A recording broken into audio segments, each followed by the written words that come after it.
खुफिया साए, एक इल्यूमिनाटी कल्ट की सच्ची कहानी। एपिसोड 5। अरसलान के कदम सुरंग की नमी से भीगे जमीन पर गूंज रहे थे। सुरंग में एक बासी सी बदबू थी, जैसे यहाँ सदियों से कोई रोशनी ना पहुंची हो।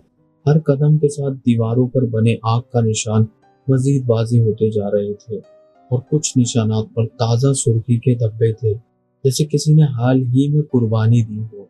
अचानक सुरंग के बीच में एक पथरीला मेहराब आया।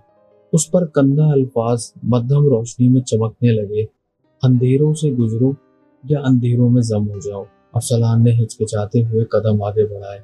जैसे ही वो मेहराब के अंदर दाखिल हुआ, इसके पीछे से पथरीला रास्ता धड़ाम से बंद हो गया।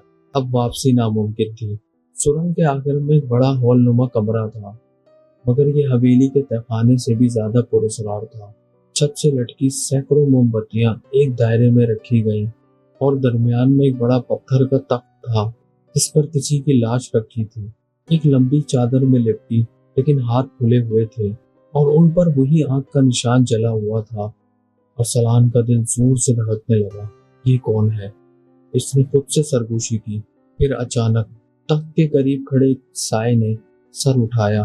वही बुजुर्ग जो हवेली के तहखाने में था, लेकिन अब इसका चेहरा नकाब से आजाद था और इसका चेहरा इंसानी नहीं था। आंखें मुकम्मल सफेद और चेहरे की जिल्द ऐसे जैसे पत्थर से तराशी गई हो। वो धीमी आवाज में बोला, तुम भागे नहीं, तुम्हें लाया गया। ये कमरा उनके लिए है जिन्हें चुना जाता है। अरसलान ने कांपते हुए कहा, मैं तुम्हारे खेल का हिस्सा नहीं बनूंगा।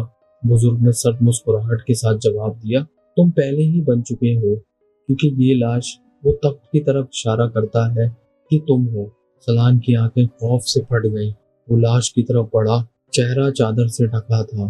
जैसे ही इसने कपड़ा हटाया, वो अपना ही चेहरा देखकर पथराई हुई चीख मारने ही लगा था कि आगे